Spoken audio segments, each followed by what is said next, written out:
Selamat malam semua. Dapat petunjuk tentang hidup di jalanan itu nggak sama seperti hidup di sangkar emas.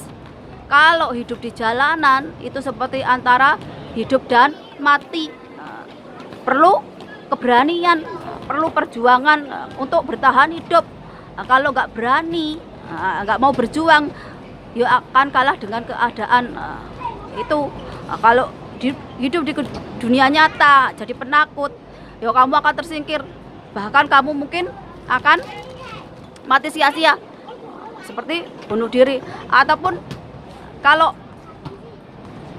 hidup di sangkar emas, terkadang itu nggak perlu capek-capek mikir, nggak perlu capek-capek usaha. Kenapa?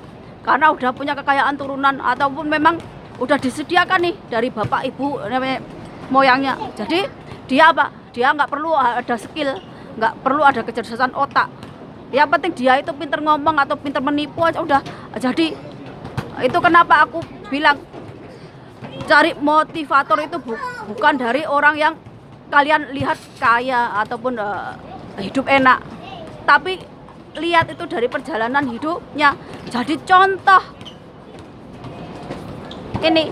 Dan orang-orang kaya di luar sana, apalagi di Indonesia nih, belum tentu dia itu kaya karena kerja keras.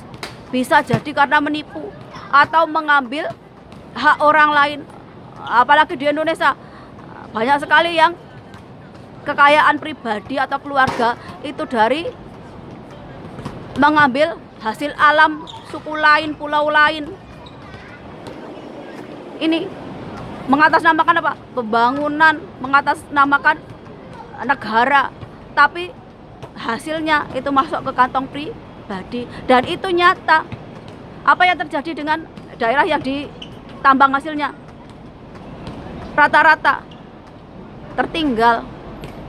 Memang sengaja biar gak memberontak, miskin, dan kebodohan itu dipertahankan. Kalian contohnya Papua ini, kalau pemerintahan Indonesia jujur, adil, Papua itu akan lebih kaya dari Pulau Jawa, akan lebih modern dari Pulau Jawa. Tapi karena orang Papua sendiri itu hidupnya lebih suka menyatu dengan alam ataupun di hutan, jadi lebih ke hidup sederhana. Tapi yang rakus tamak itu kan orang kita, orang Jawa, orang yang bukan asli daerah mereka, yang merampok hasil alam mereka. Nggak cuma di Papua aja, di provinsi lain ya seperti itu. Jadi jangan menilai bahwa yang kaya itu pasti duitnya halal, belum tentu. Bahkan mungkin jadi uang dari sogok menyogok ini. Jadi jangan salahkan asing kalau terjadi kericuan atau demo besar-besar di Indonesia. Karena apa? Karena puncaknya atau penyebabnya itu ya dari pejabat Indonesia sendiri yang korup. Kenapa? Karena pejabat Indonesia itu doyan duit sogokan dari pembisnis. Pembisnis itu pengen sistem yang cepat, nggak perlu ribet. Jalan satu-satunya apa? Nyogok. Kalau nggak bisa nyogok ke orangnya, nyogok keluarganya, nyogok anaknya. Nih, yang perlu kita buka lebar-lebar mata kita. Jadi untuk yang nggak ngerti politik, nggak usah ikut-ikutan politik. Yang ada apa? Malah kamu bikin huru hara. Ini yang perlu kita pelajari lagi. Jadi jangan samakan hidup di jalanan sama hidup di sangkar emas. Di sangkar emas kamu nggak perlu kerja, uang makan aja kamu disuapi. Tapi hidup di jalanan itu keras, seperti hidup antara mati. Jadi jangan samakan juga watak dan karakternya orang jalanan sama orang yang kalem-kalem itu. Mungkin koruptor ataupun orang yang suka ngerampas tanah orang lain, hasil alam orang lain, itu lihat kalem, manis, tutur katanya sopan santun. Tapi itu menyengsarakan rakyat lain, suku lain. Berbeda dengan orang jalanan. Orang jalanan ini terkadang wataknya keras, kaku. Kalau ngomong apa adanya tanpa tedeng-aling-aling, kadang suka ngaplok. Tapi orangnya nggak tegaan terkadang. Ini kalian seneng yang kalem-kalem, tapi jadi koruptor, jadi pejabat korup, nggak adil, nggak bener. Cuman apa? Cuman menang tampangnya, berbuatnya jahat lebih mengerikan. Kenapa aku ngomong seperti itu? Karena banyak sekali nih menghujat yang penjara dan sebagainya. Memang salah, tapi kalian harus tahu sebabnya itu apa. Andaikan pejabat Indonesia itu adil bener, jujur, rakyat itu nggak bakalan jarah, rakyat itu nggak bakalan murka, nggak bakalan marah, nggak bakalan demo habis-habisan. Ini kalian diem aja kalau ada pejabat yang korupsi, yang udah ketahuan korupsi tapi masih nyalon lagi, ataupun yang hukumannya ringan, kalian diem aja. Malah masih ada yang mendoakan itu ujian.